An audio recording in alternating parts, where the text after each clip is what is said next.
Assalamu alaikum students. Today we discuss about the some features of organic compounds.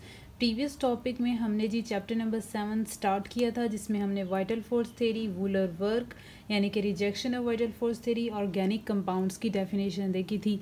आज जो है हम organic compounds की प्रॉपर्टीज़ या उसके कुछ फीचर्स देखेंगे। ऐसे फीचर्स या ऐसी प्रॉपर्टीज़ जो इसको इनऑर्गेनिक कंपाउंड से डिफ्रेंशिएट करते हैं, मतलब ऐसी प्रॉपर्टीज़ जो इनऑर्गेनिक जैसी नहीं हैं बल्कि इनऑर्गेनिक की डिफरेंट होंगी। ठीक है, नंबर 1 प्रॉपर्टी है जी हमारे पास peculiar nature of carbon. Peculiar का क्या मतलब है? Peculiar means different, odd, strange. तो सबसे पहली प्रॉपर्टी है peculiar nature of carbon. Carbon जो है, कार्बन की डिफरेंट नेचर की वजह से जो है हमारे पास क्या चीज़ होती है। सबसे पहली बात आपने याद रखनी है वो ये कि लार्ज नंबर ऑफ कंपाउंड्स जो हैं, large number of compounds formed इस पिक्युलर नेचर की वजह से। Peculiar means different. कार्बन जो है फोर्थ ग्रुप से बिलोंग करता है, ठीक है, और इसकी वैलेंसी ये टेट्रावेलेंट है, नॉन मेटल है, और इसकी इस पिक्युलर नेचर की वजह से, इसकी इस डिफरेंट नेचर की वजह से जो है carbon large number of compounds बनाता है। ठीक है, और जैसे हमने प्रीवियस टॉपिक में भी डिस्कस किया कि कार्बन जो है हमारे पास लाइफ एलिमेंट है।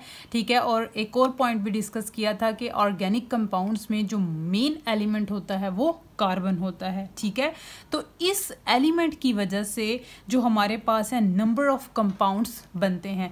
ऐसी क्या वजह है कि लार्ज नंबर ऑफ कंपाउंड्स हमारे पास बनेंगे? ठीक है, उसकी रीज़न क्या है? उसकी रीज़न है जी एक टर्म, वो हम देख लेते हैं। वो है जी हमारे पास कैटिनेशन। कैटिनेशन क्या है? कैटिनेशन है जी हमारे पास self linking property of an element. Self linking property of an element is called catenation. ठीक है, सेल्फ लिंकिंग मीन्स यानी कि एलिमेंट की अपने ही साथ, एक जैसी एलिमेंट के साथ जो बॉन्ड बनाने की सलाहियत होती है या जो प्रॉपर्टी होती है उसको हम कहते हैं जी कैटिनेशन। ठीक है, इसको एग्जांपल से भी देख लेते हैं। जैसे मैंने कहा कि एक जैसे एलिमेंट्स यानी कि अपने साथ ही बॉन्ड बनाना, कार्बन जो है अपने साथ ही बॉन्ड बनाता है। ठीक है, सेल्फ लिंक करता है। ठीक है, इस सेल्फ लिंकिंग की वजह से जो है हमारे पास नंबर ऑफ कंपाउंड बनते हैं। जैसे अगर देखें तो 2 नंबर वाला कंपाउंड भी हमारे पास मौजूद है, 3 नंबर वाला। इसी तरह ये चेन, अगर चेन में कार्बन जो है जुड़ते जाएंगे तो हमारे पास जो है number of carbons, number of compounds जो हैं वो डिस्कवर होते गए। ठीक है, तो इस वजह से इसकी इस कैटिनेशन प्रॉपर्टीज़ की वजह से हमारे पास लार्ज नंबर ऑफ कंपाउंड्स बनते हैं। ठीक है, तो कोई भी पूछे कि जो है हमारे पास ऑर्गेनिक कंपाउंड्स जो हैं वो इतने ज़्यादा क्यों हैं, तो उसकी रीज़न क्या है जी? उसकी सेल्फ लिंकिंग प्रॉपर्टी, और you can say that catenation property की वजह से। ये तो होगी एक बात। आपने एक बात याद रखनी है, स्टूडेंट समझते हैं कि सिर्फ कार्बन ही सेल्फ लिंकिंग प्रॉपर्टी शो करता है। ठीक है, ये बात रॉन्ग है। कार्बन के अलावा भी डिफरेंट मेंबर्स हैं जो कि सेल्फ लिंकिंग की प्रॉपर्टी शो करते हैं। उनमें आ जाता है जी हमारे पास ऑक्सीजन, आपको O2, O3, इसका भी पता है, ओजोन की फॉर्म में भी एग्जिस्ट करता है, ऑक्सीजन गैस की फॉर्म में भी एग्जिस्ट करता है। ठीक है, अगर हम सल्फर की बात करें तो सल्फर S8 जो है, यानी कि डिफरेंट जो है एस एलिमेंट्स आपस में लिंक करेंगे एक सर्कल के अंदर, वो भी हमारे पास जो है S8 उस फॉर्म में भी एग्जिस्ट करता है। ठीक है, इसके अलावा अगर हम देखें तो जी सिलिकॉन, ठीक है, वो भी फोर्थ ए से बिलोंग करता है। सिलिकॉन भी जो है नंबर ऑफ चेन्स या सेल्फ लिंकिंग की प्रॉपर्टी शो करता है। तो कोई भी पूछे कि क्या सिर्फ कार्बन ही सेल्फ लिंकिंग की प्रॉपर्टी शो करता है, तो नो, इट्स रॉन्ग। बाकी एलिमेंट्स भी हैं जो कि सेल्फ लिंकिंग की प्रॉपर्टी शो करते हैं, लेकिन जो सबसे ज़्यादा सेल्फ लिंकिंग या कैटिनेशन की प्रॉपर्टी शो करता है वो है जी कार्बन, और उसी प्रॉपर्टी को हम आज डिस्कस कर रहे हैं। ये स्ट्रेट चेन में भी जी अरेंज होते हैं या सेल्फ लिंक करते हैं, ब्रांच फॉर्म में भी जो है लिंक करते हैं। इसके अलावा अगर हम बात करें तो ये जी एक रिंग की फॉर्म में भी अरेंज करते हैं, 3 नंबर वाला भी रिंग होगा, उसके बाद 4 कार्बन रिंग भी होगा, 5 भी, 6 भी, 7, 8 एंड जो है 9, 10। इसी तरह जो है डिफरेंट हमारे पास जो है कार्बन के रिंग्स जो हैं या जिसको हम कह सकते हैं इस तरह अरेंज होंगे, और हमारे पास कौन सी प्रॉपर्टी शो करेंगे जी, कैटिनेशन की प्रॉपर्टी। ठीक है, तो इस प्रॉपर्टी की वजह से हमारे पास लार्ज नंबर ऑफ कंपाउंड्स पाए जाते हैं। नेक्स्ट हम देख लेते हैं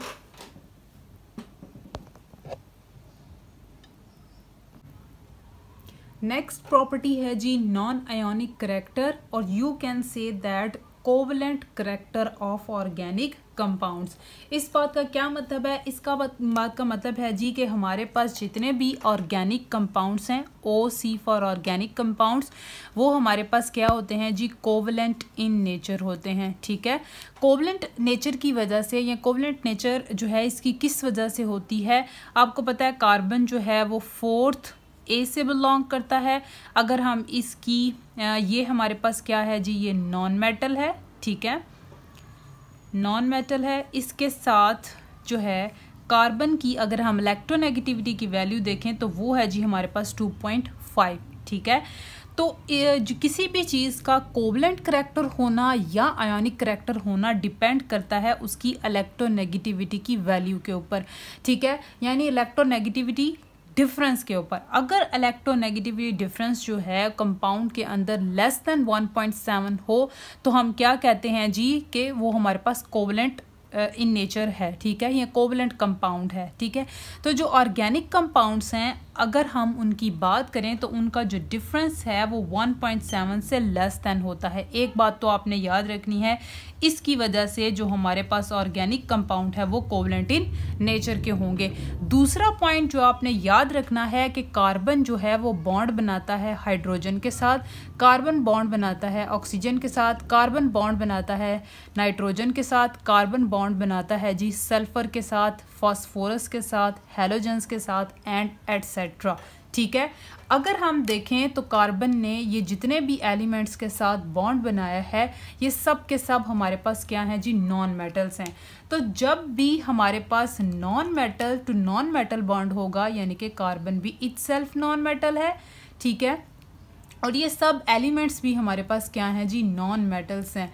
तो जब भी नॉन मेटल मिलते हैं तो आपस में क्या कौन सा बॉन्ड बनेगा जी, कोवलेंट इन नेचर बॉन्ड बनेगा। ठीक है, तो इस वजह से भी आपने एक ये बात याद रखनी है कि नॉन मेटल जो है हमेशा कौन सा बॉन्ड बनेगा, कोवलेंट बॉन्ड। दूसरा पॉइंट जो हमने देखना है वो क्या है जी, कि इलेक्ट्रोनेगेटिविटी डिफरेंस जो है वो 1.7 से लेस देन होता है। इसी वजह से हम इसको क्या कहते हैं कि ये हमारे पास कोवलेंट इन नेचर है।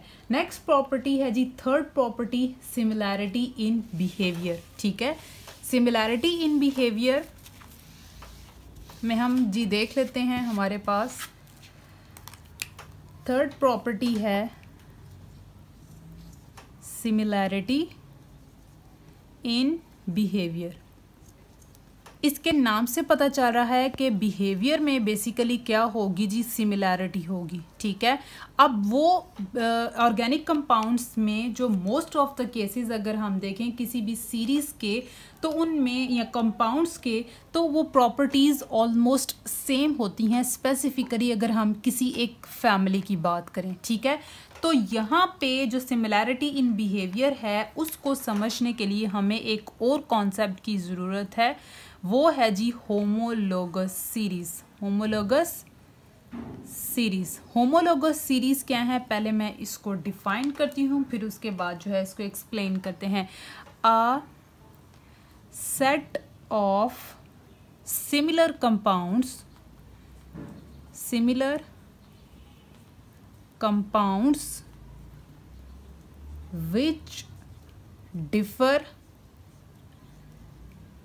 which differ from which differ from one and another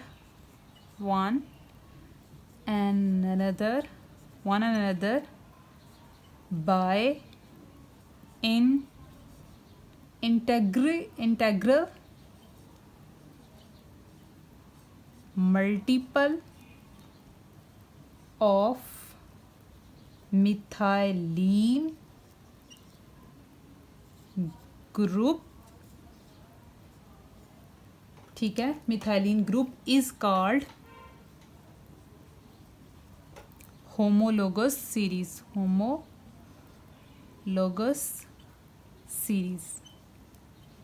अच्छा जी, इस बात का क्या मतलब है? ऐसे कंपाउंड्स यानी कि organic compounds most of the cases में देखा गया है कि वो हमारे पास सिमिलर होंगे, यानी कि उनकी प्रॉपर्टीज सिमिलर होंगी। लेकिन अगर डिफरेंस देखा जाए तो किस चीज़ में आता है? Multiple of integral multiple of methylene. Methylene क्या होता है? मिथाइलिन होता है जी CH2 ग्रुप, ठीक है। अब ये CH2 ग्रुप का क्यों कहा गया है, इसको हम देख लेते हैं जी एक एग्जाम्पल के साथ। वो है जी, उसको समझने के लिए हम एक सीरी ले लेते हैं, वो है अल्केन। अल्केन का जनरल फॉर्मूला आप मैट्रिक के अंदर पढ़ के आ चुके हैं, 2n+। अल्केन होता है जी 2n+2, ये इसका हमारे पास होगा जी जनरल फॉर्मूला, ठीक है। अब methane C2H6 ethane, methane, ethane and then propane, ठीक है, C4H10 ब्यूटेन, C5H12 पेंटेन, ठीक है। साथ साथ मैं नाम भी लिख देती हूँ, methane, ethane, propane, butane, pentane, ठीक है। चलें अभी इतनी सीरी लिखते हैं, ठीक है। इससे समझाने की कोशिश करती हूँ। मीथेन, इथेन कहता है कि ये जो हमारे पास सीरी होगी, इस सीरी में होता क्या है कि इनकी जो प्रॉपर्टीज़ हैं, केमिकल प्रॉपर्टीज़ वो हमारे पास क्या होंगी? सेम होंगी, ठीक है। उसके बाद है जी, अगर हम देखें तो जनरल फार्मूला सेम होगा। ये देखें, इन सब का जनरल फार्मूला जो है वो 2n+2 है, जनरल फार्मूला सेम है, ठीक है। और इसके बाद लेकिन जो डिफरेंस आएगा, ये डिफ़र किस पे करेंगी? डिफ़र करेंगी जी, एक है जी CH2 मिथाइलिन ग्रुप पे, और अगर हम मॉलिक्यूलर मास की बात करें तो 14 पे। उस चीज़ को आपने ध्यान से समझना है। ये है जी हमारे पास मीथेन। मीथेन में और इथेन में किस चीज़ का डिफरेंस है? ये देखें, मीथेन में है जी 1 कार्बन और इथेन में है 2 कार्बन। अगर हम ओवरऑल इनका डिफरेंस देखें तो वो आता है जी CH2, ठीक है। यानी कि एक कार्बन था, ये 2 कार्बन, एक कार्बन बढ़ गया, ठीक है, इथेन के अंदर, वो मैंने इधर लिख दिया। अगर हम हाइड्रोजन की बात करें तो हाइड्रोजन इसमें 4 है और इसमें कितनी हो गई हैं? 6, मतलब 2 ज़्यादा हो गई हैं।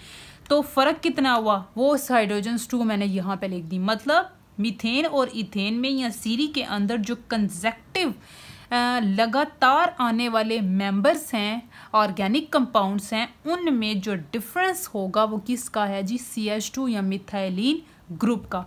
अब अगर हम इनका मॉलिक्यूलर मास देखें तो वो है जी, कार्बन होता है 12 + 2 14। मतलब डिफरेंस किस में आएगा? एक तो आएगा जी मिथाइलिन ग्रुप में और दूसरा उनके मॉलिक्यूलर मास के अंदर। आप बाकियों में भी डिफरेंस देख लें तो सब में यही होगा। ये 2 कार्बन है, ये 3 कार्बन, इसका मतलब है एक कार्बन बढ़ गया, और ये 6 हाइड्रोजन है और ये 8, ठीक है। डिफरेंस कितना है? 2 का। इसमें भी जो है बेसिकली किस में डिफरेंस आ रहा है? CH2। अब इस होमोलोगस सीरीज का क्या फ़ायदा है? अब हम वो बात कर लेते हैं।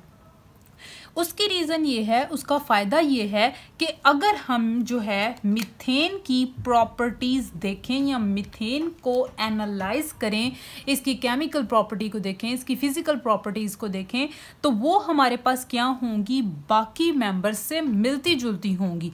यानी कि अगर हम एक कंपाउंड को देख लें तो बाकी सीरीज़ की प्रॉपर्टीज़ भी एक जैसी होंगी। स्पेसिफिकली उसकी केमिकल प्रॉपर्टीज़ तो सेम होंगी, लेकिन अगर हम फिज़िकल प्रॉपर्टीज़ की बात करें हैं जिसमें आ जाता है मेल्टिंग और उसका बॉइलिंग पॉइंट, तो उसमें एक ग्रेजुअल जो है वो इंक्रीज या डिक्रीज होता है। ग्रेजुअल मतलब यानी कि ऐसा यानी कि सीक्वेंस के साथ इंक्रीज होगा और डिक्रीज होगा। एक्सेप्शन तो होती है लेकिन मोस्ट ऑफ द केसेस में क्या होगा, एक जो है सीक्वेंस के साथ ग्रेजुअल इंक्रीज और डिक्रीज होगा उसकी प्रॉपर्टीज के अंदर, ठीक है। तो अगर इससे फिर हम क्या होगा, हम लार्ज नंबर ऑफ जो हमारे पास सीरीज हैं या जो जिसको हम कह सकते हैं मिलियंस ऑफ कंपाउंड्स हैं, उनको इस होमोलोगस सीरीज के कॉन्सेप्ट की वजह से उस सीरीज से मिलते जुलते मेंबर्स को की प्रॉपर्टीज़ को भी हम जज कर सकते हैं, ठीक है। तो ये फ़ायदा है किसका, होमोलोगस सीरीज़ का, यानी कि ऑर्गेनिक कंपाउंड के अंदर ये बहुत इंपॉर्टेंट पॉइंट है कि उनमें सिमिलैरिटी इन बिहेवियर पाया जाता है, ठीक है। नेक्स्ट पॉइंट हम देख लेते हैं जी, complexity of organic compound. Last है जी ऑर्गेनिक। अच्छा, ये जो सीरी है आपने याद रखना है, ये सिर्फ अल्केन्स में नहीं, अल्कीन, अल्काइन, जितनी भी सीरीज़ हैं, ठीक है। जब हम फंक्शनल ग्रुप देखेंगे तो आप देखेंगे कि हमारे पास डिफरेंट फंक्शनल ग्रुप हैं, उन सब की प्रॉपर्टीज़ एक जैसी होती हैं। फ़र्क किसी में आ जाता है, CH2 ग्रुप में और साथ में मॉलिक्यूलर मैस के अंदर, ठीक है। नेक्स्ट प्रॉपर्टी है जी हमारे पास complexity of organic compounds. Fourth property है complexity of organic compound, OC for organic compound. Complexity of organic compounds नाम से पता चल रहा है कि हमारे पास जो ऑर्गेनिक कंपाउंड्स हैं वो क्या होंगे, लार्ज होंगे एंड स्ट्रक्चरली मोर कम्प्लेक्स। क्या पॉइंट मैंने बताया कि लार्ज होंगे and structurally more complex, structurally more complex, यानी कि इनके जो स्ट्रक्चर्स होते हैं वो कॉम्प्लेक्स होते हैं, ठीक है, पेचीदा होते हैं, ठीक है। उसकी रीज़न क्या है, उसकी कैटिनेशन की प्रॉपर्टी, क्योंकि इसकी सेल्फ लिंकिंग की प्रॉपर्टी। हमारे पास मोस्ट ऑफ द केसेस में जो ऑर्गेनिक कंपाउंड्स हैं वो जो हैं वो एक से ज़्यादा एलिमेंट से मिलकर बने होते हैं, जिसकी वजह से उनकी जो नेचर होती है, उनका जो स्ट्रक्चर होता है वो कॉम्प्लेक्स होता है, ठीक है। अगर हम बात करें, आपकी बुक के ऊपर एग्जाम्पल दी हुई है जी स्टार्च की, ठीक है। स्टार्च कैसे बनता है, स्टार्च एक पॉलीसेकेराइड है, कार्बोहाइड्रेट है, ठीक है। और ये बनता है जी अमाइलोज और पैक्टिन के मिलने से। अमाइलोज और पैक्टिन जब इटसेल्फ मिलते हैं तो हमारे पास बनता है स्टार्च, जो कि बहुत कॉम्प्लेक्स स्ट्रक्चर है, ठीक है।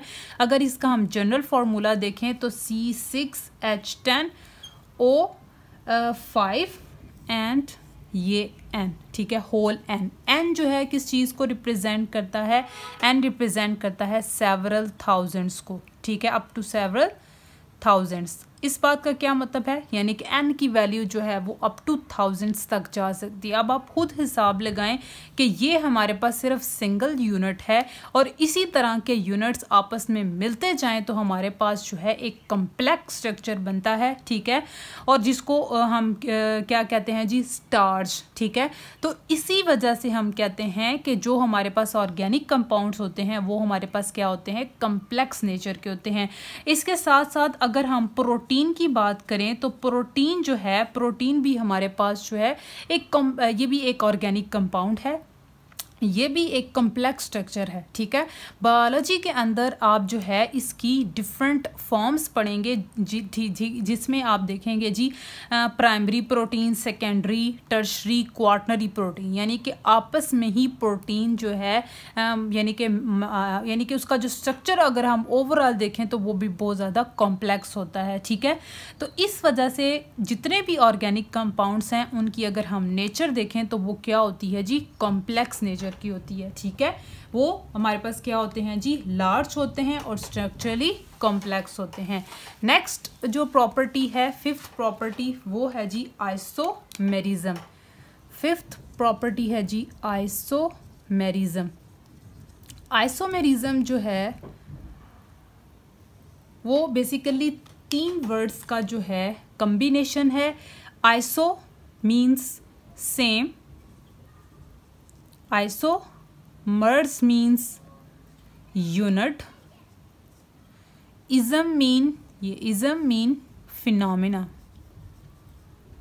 फिनोमिनन, ठीक है, सेम यूनिट है, ठीक है। यानी कि फिनोमिना क्या होता है, फिनोमिनन मींस ऐसा जो कुदरती अमल होता है जिसमें इंसान का कोई अमल दखल नहीं होता, उसको हम, उसके लिए वर्ड जो हम यूज़ करते हैं वो है जी फिनोमिनन, ठीक है। अब आइसोमरिज्म क्या है, आइसोमरिज्म होता है जी सेम मॉलिक्यूलर फॉर्मूला, ठीक है, लेकिन different structural formula, different structural formula, ये आपने याद रखना है, ठीक है। ये टॉपिक जो है चैप्टर नंबर 7 का लास्ट टॉपिक है, उसमें हम डिटेल से देखेंगे। यहाँ से पे जी एक एग्जांपल दे के जी ब्रीफ सा आपको समझाऊंगी, फिर उसके बाद हम लास्ट टॉपिक में हम इसको डिटेल से देखेंगे। आइसोमरिज्म क्या है जी, iso same molecular formula. Example में देखें जी, हमारे पास इथाइल अल्कोहल है और दूसरी साइड पे है जी डाई मिथाइल ईथर, ठीक है। ये अल्कोहल फैमिली है, ये ईथर फैमिली है, ठीक। लेकिन अगर इनका हम जो है मॉलिक्यूलर फार्मूला देखें तो इसमें भी 2 कार्बन है, 6 हाइड्रोजन है और 1 ऑक्सीजन है। इसमें भी 2 कार्बन है, 6 हाइड्रोजन है और 1 ऑक्सीजन है। यानी कि मॉलिक्यूलर फार्मूला सेम है लेकिन जो स्ट्रक्चरल फार्मूला है वो डिफरेंट है। यानी कि ये अल्कोहल फैमिली है, ये इसका टोटली डिफरेंट स्ट्रक्चर है, और ये है जी हमारे पास ईथर, इसका टोटली डिफरेंट स्ट्रक्चर है। तो ऐसे कंपाउंड्स जिनका मॉलिक्यूलर फार्मूला जो है वो सेम होता है, स्ट्रक्चरल फार्मूला डिफरेंट होता है, उनको हम क्या कहते हैं जी, एक दूसरे के आइसोमर्स। और फिनोमेना हमारे पास क्या होगा जी, आइसोमेरिज्म। अच्छा जी, नेक्स्ट प्रॉपर्टी है हमारे पास, नेक्स्ट है जी 6.6 प्रॉपर्टी है rates of organic reaction. Rates of organic reactions जो हैं, या यहाँ पे रेट्स का क्या मतलब है, रेट का मतलब है स्पीड ऑफ द रिएक्शन, यानी कि स्पीड जो है रिएक्शन की वो स्लो है या जो है वो फास्ट है। वो किससे पता चलता है, वो हमें पता चलता है उसके रिएक्टेंट और प्रोडक्ट की नेचर को देखते हुए। अगर हम बात करें किसकी, ऑर्गेनिक कंपाउंड्स की, तो organic compounds covalent in nature होते हैं। तो अगर कोवलेंट नेचर देखें तो जो रिएक्टेंट हैं, रिएक्टेंट में हमेशा जब भी हम स्पीड की बात करेंगे तो आपने एक बात याद रखनी है कि रिएक्टेंट ब्रेक करेंगे, यानी कि रिएक्टेंट की ब्रेकेज होगी, और जो हमारे पास नेक्स्ट क्या है जी प्रोडक्ट, वो क्या होंगे, उसमें बॉन्ड फॉर्मेशन होती है, ठीक है। रिएक्टेंट में बॉन्ड ब्रेकेज और प्रोडक्ट में बॉन्ड फॉर्मेशन। तो जितनी जल्दी बॉन्ड ब्रेकेज होगी उतनी जल्दी बॉन्ड फॉर्मेशन होगी और रेट ऑफ रिएक्शन या speed of the reaction fast होगा, ठीक है। लेकिन अगर बॉन्ड ब्रेकेज ही स्लो होगी तो उसके एज अ रिजल्ट क्या होगा, बॉन्ड फॉर्मेशन जो है वो जो है उसमें टाइम लगेगा और at the end speed of reaction slow होगा। जैसे कि हम डिस्कस कर चुके हैं कि जो हमारे पास ऑर्गेनिक कंपाउंड्स हैं वो कॉम्प्लेक्स नेचर के होते हैं, ठीक है, तो उसको तोड़ने के लिए थोड़ा टाइम लग जाता है। तो बॉन्ड ब्रेकेज में टाइम लगने की वजह से उसकी बॉन्ड फॉर्मेशन का जो टाइम है वो स्लो हो जाता है और एज अ रिजल्ट जो स्पीड ऑफ रिएक्शन है वो भी स्लो होगा, ठीक है। तो इसीलिए हम ओवरऑल कहते हैं कि या तो वो स्लो होते हैं या मॉडरेट इन नेचर होते हैं। लास्ट पे है जी सॉलिबिलिटी। सॉलिबिलिटी अगर हम ऑर्गेनिक कंपाउंड की बात करें तो सॉलिबिलिटी में आपने एक रूल याद रखना है, लाइक डिजॉल्व लाइक। ये यूनिवर्सल या जनरल रूल है।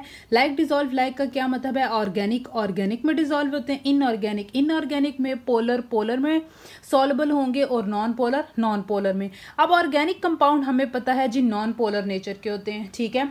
तो नॉन पोलर नेचर की वजह से जो है ये वाटर के अंदर डिजॉल्व नहीं होते या सॉल्युबल नहीं होते। रीजन क्या है, क्योंकि वाटर इटसेल्फ पोलर इन नेचर है, ठीक है। आपने एक बात याद रखनी है कि जो हमारे पास ऑर्गेनिक कंपाउंड्स हैं ना, ये ज़्यादातर जो हैं बेशक नॉन पोलर हैं, ठीक है, और वाटर में डिज़ोल्व नहीं होते, लेकिन काफ़ी ज़्यादा ऐसे भी हैं जैसे कि एक्सेप्शंस की बात करें उनमें वो जो है हमारे पास जिसको हम कह सकते हैं वो वाटर के अंदर डिज़ोल्व हो जाते हैं। जैसे कि एक एक्सेप्शन हमने डिस्कस की थी इथाइल अल्कोहल की, C2H5 इथाइल अल्कोहल, जो कि एक ऑर्गेनिक कंपाउंड है लेकिन उसके बावजूद वो वाटर में डिज़ोल्व हो जाता है। रीज़न क्या थी, हाइड्रोजन बॉन्डिंग। ये हमने प्रीवियस जो है हाइड्रोजन बॉन्डिंग के टॉपिक में फर्स्ट ईयर के अंदर पढ़ के आ चुके हैं, ठीक है। तो एक्सेप्शंस तो हैं, ठीक है, लेकिन मोस्ट ऑफ द केसेस में जो है वो organic compound non polar nature के होते हैं, तो इनसॉल्युबल होंगे वाटर के अंदर।